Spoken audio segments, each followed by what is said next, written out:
Se a gente tivesse, deveria ter uma placa na porta da CNI, uma placa dizendo que o que falta no Brasil é circulação do dinheiro. O dinheiro não pode ficar parado no bolso de alguém ou na conta de alguém. O dinheiro tem que circular. Então você tem que colocar uma frase ali. Muito dinheiro na mão de poucos significa empobrecimento, significa analfabetismo, miséria, fome, desemprego. Agora, pouco dinheiro na mão de muitos significa exatamente ao contrário. Significa todo mundo participando da economia, todo mundo comprando. Se você quiser fazer uma experiência, pegue 10 mil reais e dê na mão de uma pessoa só. Essa pessoa vai pegar esse dinheiro, vai correr para um banco, vai procurar qual a melhor aplicação e vai aplicar para viver de dividendos. Agora pegue esses 10 mil reais e divida para 100 pessoas. E dê um pouquinho para cada um. Você vai ver que todos vão correr para comprar alguma coisa, ou para comer, ou para se vestir, ou para estudar. Então, essa é a mágica do que está acontecendo no Brasil outra vez. Eu, quando deixei a presidência em 2003, em 2010, eu viajei muito o mundo fazendo palestra. E toda vez que eu era convidado, a gente perguntava o que vocês querem que o presidente fale. E os caras falavam, a gente quer que fale o que aconteceu no Brasil. E eu, então, tinha muito orgulho de dizer, a salvação do Brasil e a solução do Brasil foi que a gente decidiu que o pobre não é o problema. O pobre vira a solução na hora que a gente inclui ele no tal do mercado. Na hora que ele vira gente participante desse mercado. Enquanto ele estiver marginalizado, sem poder comprar, sabe, sem poder consumir, nenhuma indústria vai investir, nenhum comércio vai nascer. Então é preciso a gente ter essa consciência que esse país precisa, sabe, ter circulação de dinheiro. É por isso que no meu governo o BNB volta a funcionar como banco de desenvolvimento, inclusive emprestando dinheiro para estados e municípios, além dos pequenos créditos empresários. O BNDES voltou a fazer investimento e tem que fazer mais, nós precisamos arrumar mais dinheiro para fazer mais dinheiro. O Banco do Brasil voltou a investir mais, a Caixa Econômica voltou a investir mais, o BASA voltou a investir mais. Até porque se não houver um investimento, alguma coisa não acontece. As coisas não acontecem. E o milagre do pequeno investimento. O milagre do pequeno negócio, o milagre do empreendedorismo, o milagre das pessoas acreditarem que as coisas vão dar certo. Então, meu lema é esse. Mesmo que der errado, vai dar certo. Mesmo. Porque eu não vislumbro nada pela frente, nem a briga Estados Unidos e China, que me cause qualquer temor que vai desviar o Brasil da rota de crescimento que nós entramos. Então você pode ter certeza que esse país vai ter muita sorte, porque esse é o meu objetivo, é provar mais uma vez que esse país tem que ser governado olhando para a totalidade do seu povo. A gente não pode governar para quem é mais alto, para quem tem mais dinheiro, para quem é mais gordo, para quem é mais magro. Não, nós temos que olhar para o conjunto da sociedade brasileira. E o crescimento vai se dar na hora que a gente decidir trazer os grandes que estão fora para estar dentro. Isso levou a gente a tomar uma atitude recentemente na construção do PAC, que é uma inovação. Normalmente, um presidente da República e os seus ministros escolhem o governador, que é seu amigo, escolhem o prefeito, que é seu amigo, e decidem fazer a obra naquele estado em que ele tem amizade com o governador. Nós inventamos uma coisa chamada de PAC Seleções. Todos os 5.800 prefeitos do Brasil têm a mesma oportunidade, não importa o partido, não importa o tamanho da cidade, todos têm a oportunidade de fazer um projeto. E nós fazemos a seleção dos projetos por importância, por necessidade. E o que aconteceu é que no PAC Seleções, muita gente do meu partido ficava muito irado comigo, que, pô, o meu vizinho lá ganhou dinheiro para encosta, ganhou dinheiro não sei para quem, e o meu não vai. Não vai porque o projeto dele é mais importante que o seu. O povo de lá precisa mais que você. Esse republicanismo é que nós estamos tentando estabelecer no Brasil para trazer de volta um pouco de civilidade. A gente não é um grupo de amigos, sabe? A gente é governo e o governo precisa pensar na totalidade do seu povo e fazer as coisas acontecer. E isso me faz, eu vou dizer aqui, na sede da CNI, sabe, que eu espero que você um dia me convide para o jantar, porque também só conversa não enche barriga, sabe? Que eu acho, sabe, eu acho que nós vamos viver um bom momento. Um bom momento. Eu, sinceramente, eu sempre falo para provocar alguns amigos meus empresários que só não enxerga quem não quer. Quando eu deixei a presidência em 2010, a gente vendia praticamente 3.800.000 carros por ano. Se pegar 2012, que é a data exata, a gente chegou a vender 3.836.000 carros por ano. Quando eu voltei 15 anos depois, a gente estava vendendo só 1.800.000. A pergunta é, o que aconteceu no país? As pessoas perderam o gosto para comprar carro? As indústrias não queriam mais produzir 30 bilhões de reais até 2008 da indústria automobilística brasileira. E eu disse para eles, a única coisa que eu posso oferecer para vocês é consumidor para o carro de vocês. Se a gente melhorar as condições do povo pobre, se a gente melhorar as condições de salário, se a gente melhorar a renda das pessoas, você pode ficar certo que o povo vira consumidor. Porque as pessoas querem ter um carrinho. É preciso que a gente adeque o carro às condições de pagamento das pessoas. Aumentar o número de prestação. Porque o povo brasileiro tem uma vantagem que é o seguinte, ele não se importa, mas veja, passar o juro é uma briga nossa eterna nesse país. É uma briga eterna. Mas mesmo se o juro for zero, se o cara não tiver dinheiro para consumir, ele não vai consumir. O Japão tem juro zero e a economia do Japão não cresce há quantos anos? O que é importante é a circulação de dinheiro. Se você perceber que na minha cidade, em Caeté, o povo está tendo dinheiro para consumir, você vai montar uma indústria lá. Mas se você perceber que não tem dinheiro, você não vai montar. Você vai colocar o seu dinheiro num banquinho, de preferência nos títulos do Tesouro, ganhar aí uns 10 e 25 por mês de juro. Em 10 anos você dobra a sua riqueza. Então, para quem investir na produção, para quem investir na geração de emprego, você tem segurança. Esse é o país que nós precisamos mudar.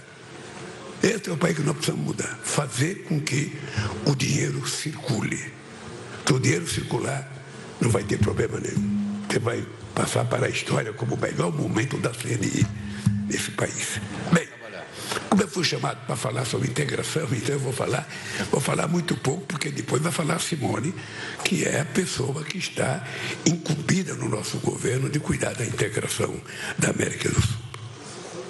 Primeiro, Manuel, eu quero agradecer à Carta Capital e à Confederação Nacional da Indústria por organizarem esse importante ciclo de debate.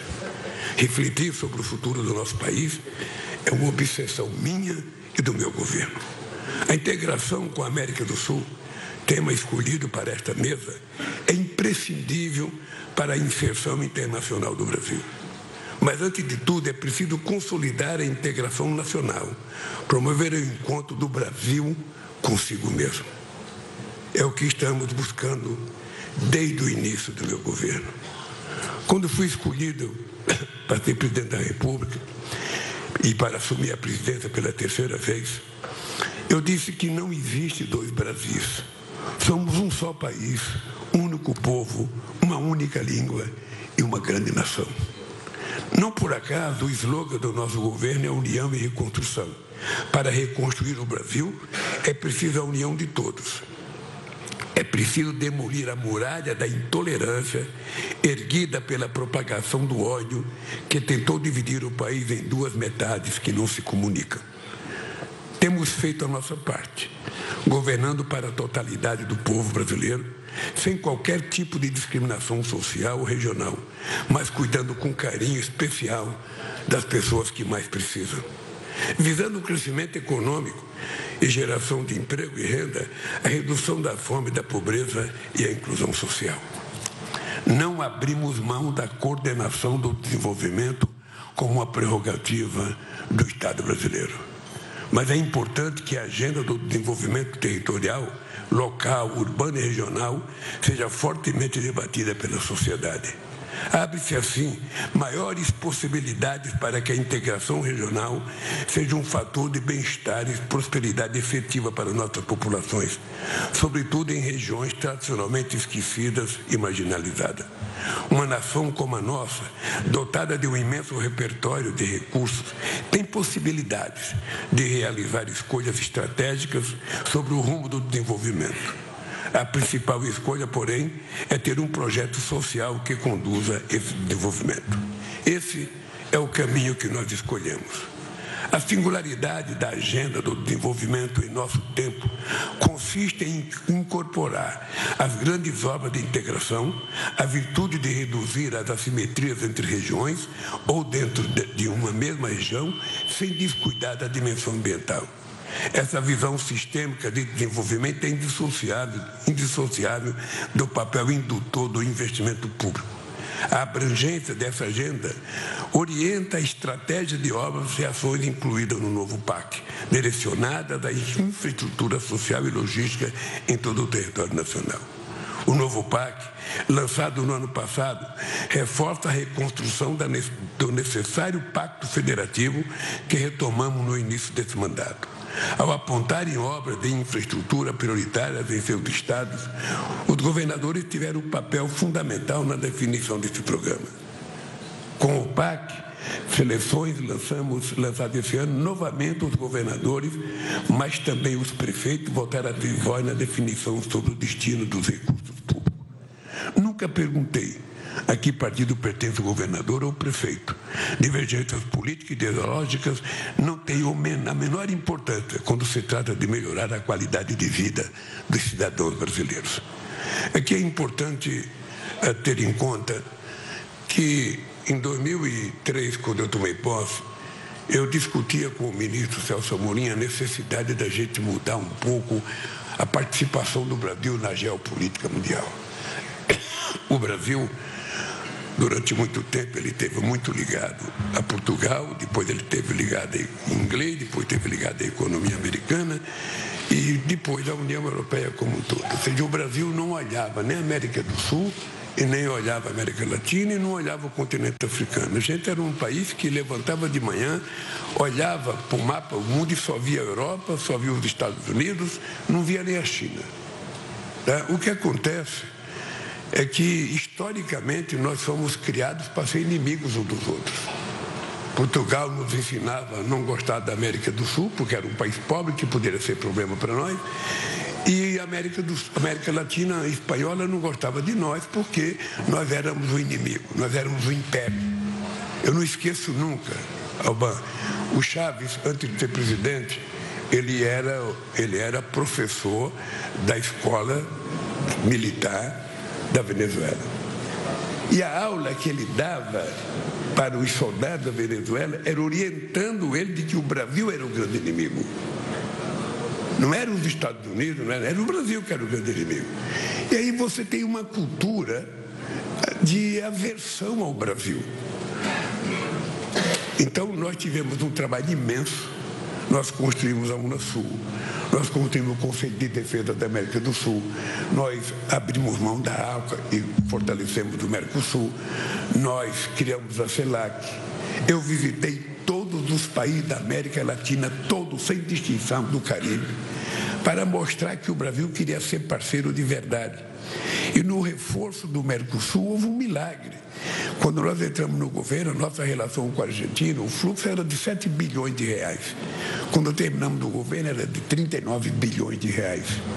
No Mercosul, na Argentina e em toda a América Latina, chegamos a quase 90 bilhões de fluxo de comércio exterior.